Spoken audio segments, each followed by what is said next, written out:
నమస్తే అండి. నమస్తే. జూలై 18న ఏం జరగబోతోంది అనేది బాగా పాపులర్ అవుతోంది. సర్క్యులేట్ అవుతోంది. జూలై 18న ఏదో పెద్ద అనౌన్స్‌మెంట్ రాబోతోంది. జూనియర్ ఎన్టీఆర్ గారు రాజకీయ రంగ ప్రవేశం చేయబోతున్నారు. సినిమాలకు కాస్త విరామం ఇచ్చి రాజకీయాల్లోకి రాబోతున్నారు. 2029 ఎన్నికల్లో వాళ్ళు కూడా పోటీ చేయబోతున్నారు. ఇలాంటి వార్తలు చాలా గట్టిగానే వినిపిస్తున్నాయి. ఏమంటారు? ఏం గుర్రం ఎగరవచ్చు. చాలా సినిమాలతో బిజీగా ఉన్నారాయనిప్పుడు. అయినప్పటికీ విజయ్ కూడా సినిమాలు చేస్తానే ఓ పక్కన అండర్ గ్రౌండ్ వర్క్ చేసుకుంటూనే ఓ పక్కన రాజకీయ ఆరంగేట్రం చేశాడు కదా, చేసే సక్సెస్ అయ్యాడు కదా. ఇప్పుడు విజయ్ గెలవటం అనేది చాలా మందిలో కొత్త కొత్త ఆశలు రేకెత్తించింది. హ్మ్. ఆఖరికి కవిత కూడా అదే ఇన్స్పిరేషన్ అంట, విజయ్ గెలవగలిగింది నేను గెలవలేనా అని. అట్లాగే ఇప్పుడు అల్లు అర్జున్కి కూడా రాజకీయ ఆశలు వస్తున్నాయి అని అంటున్నారు. ఇప్పుడు ఎన్టీఆర్ గురించి ఎప్పటి నుంచో ఊహాగానాలు ఉన్నాయి. ఎన్టీఆర్ ఏమన్నాడంటే, ఇది నాకు ఇంకా నేను చాలా చిన్నవాడిని, నాకు ఇంకా సినిమాలతో బిజీగా ఉన్నాను, తగిన సమయం వచ్చినప్పుడు నేను వస్తాను అని. అసలు పూర్తిగా అసలు నాకు రాజకీయాలతో సంబంధం లేదు, అసలు రాజకీయాలంటే నాకు పడదు అట్లా ఏం అనలేదు, టైం ఉంది అన్నాడు. మరి ఒకవేళ ఇవాళ ఆంధ్రప్రదేశ్లో చూస్తే కూడా ఒక రాజకీయ శూన్యత అయితే కనిపిస్తుంది. ఎందుకంటే ఎప్పుడు కూడా అధికార పక్షం ఎంత బలంగా ఉంటుందో, బలంగా ఉంటేనే గెలుస్తుంది కదా, ప్రతిపక్షం కూడా అంతే బలంగా ఉండాలి. ఇక్కడ ఇవాళ ఆంధ్రప్రదేశ్లో ప్రతిపక్షంలాగా ప్రవర్తించట్లేదు. అంటే తన పూర్తి శక్తి సామర్థ్యాలతోటి ప్రతిపక్షంగా వ్యవహరించట్లేదు, కారణాలు ఏమైనప్పటికీ అనేది ఇప్పుడు ఆంధ్రప్రదేశ్లో ఉన్న పరిస్థితి. ఈ పరిస్థితుల్లో ఒక శూన్యత ఉంది, ఒక అవకాశం ఉంది. ఇప్పుడు చాలామంది ఏమంటారంటే, చాలా పెద్ద పెద్ద పెను ప్రమాదాలు తర్వాత కొన్ని అవకాశాలు జార విడుస్తాయి. ఆ ప్రమాదాలు, ఆ అవకాశాలను అందిపుచ్చకపోవడమే తెలివితేటలు అంటారు. ఇప్పుడు ఇలాంటి పరిస్థితి ఆంధ్రప్రదేశ్లో ఇవాళ అలా ఉంది అనేది మాట్లాడుతున్నారు. ఇవాళ అసలు ఏమి, ఇప్పుడు జగన్మోహన్ రెడ్డి ఉండగా, చంద్రబాబు నాయుడు ఉండగా, పవన్ కళ్యాణ్ ఉండగా, బీజేపీ ఉండగా ఇంకా ఏంటి ఉంటుంది రాజకీయాలకు అవకాశం, రాజకీయ పార్టీకి అవకాశం ఎక్కడుంటది అని అనుకోవచ్చు. కానీ ఉంటది అని అనిపిస్తుంది. ఎందుకంటే ఇవాళ వైసీపీ పూర్తి స్థాయిలో పనిచేయట్లేదు.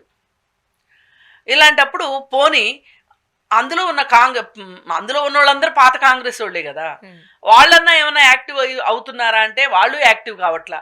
పేర్లు తప్పితే ఎక్కడ తులసిరెడ్డి గారో లేకపోతే మైసూరారెడ్డి గారో ఇట్లా మనుషులుగా కనిపిస్తున్నారు, మాట్లాడుతున్నారు తప్పితే పార్టీగా ఎక్కడ రావట్లేదు.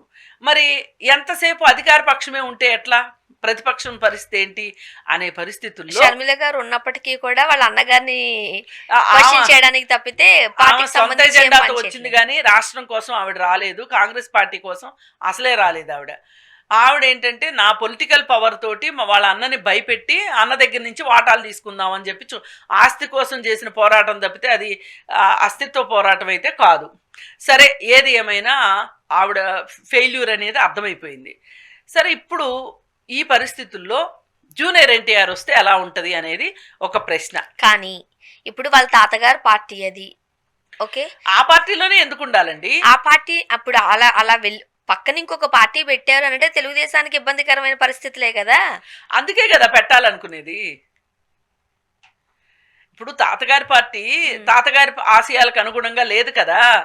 లేనప్పుడు కౌంటర్గా ఎన్టీఆర్ తెలుగుదేశం అని పెట్టాడు అనుకోండి. ఆమె పెట్టింది కదా, ఎవరు, లక్ష్మీపార్వతి గారు పెట్టింది కదా, ఎన్టీఆర్ తెలుగుదేశం అని పెట్టింది. ఆమె సక్సెస్ కాలేదు. కానీ జూనియర్ ఎన్టీఆర్ తనకున్న చామ్ తోటి, తనకున్న గ్లామర్ తోటి, సినిమా గ్లామర్ తోటి, లేకపోతే నందమూరి అనే ఫ్యామిలీ గ్లామర్ తోటి అతనైతే పెట్టచ్చు, అతను సక్సెస్ కావచ్చు కదా.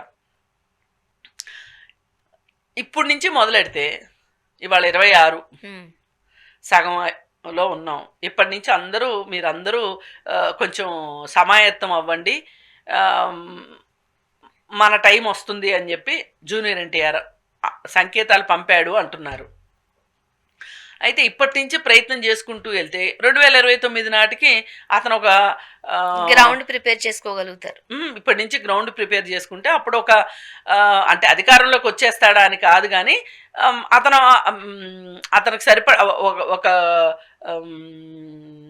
ఏమనాలి, ఒక గుర్తింపు కలిగిన స్థాయిలోకి అయితే రాగలుగుతారు, శక్తివంతంగా తయారవ్వగలుగుతాడు.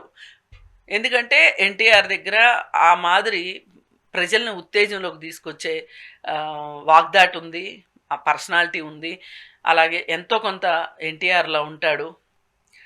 కాకపోతే అంతకుముందు అతను మరీ ఉదాసీనంగా ఉండటం కూడా ఉండకుండా అతను కాస్త లైమ్ లైట్లో ఉండి ఉన్నట్లయితే గనక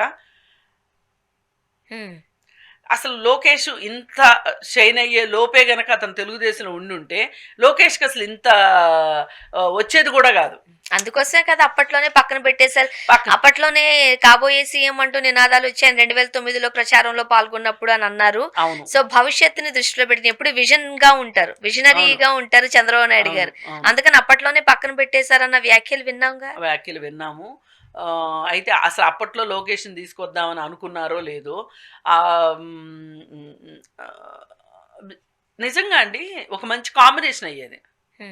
లోకేష్ వ్యాపారం చేసుకుంటున్నాడు,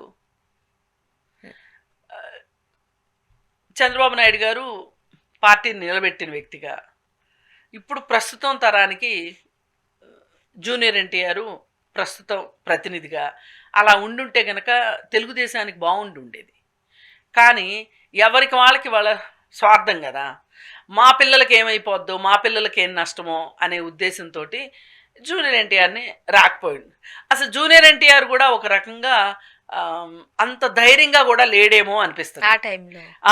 నాకు ఇంకా భవిష్యత్తు ఉంది, నాకు ఇంకా సినిమాలు ఉన్నాయి, నేను చిన్నవాడిని, ఇట్లా కాకుండా అప్పటి నుంచినే రాజకీయాల్లో ఉండి ఉన్నట్లయితే కొన్ని సందర్భాల్లో అతను అది తెలుగుదేశానికి ఉపయోగమా కాదా అనేది పక్కన పెట్టేసేసి మాట్లాడి ఉండాల్సిన సందర్భాలు ఉన్నాయి.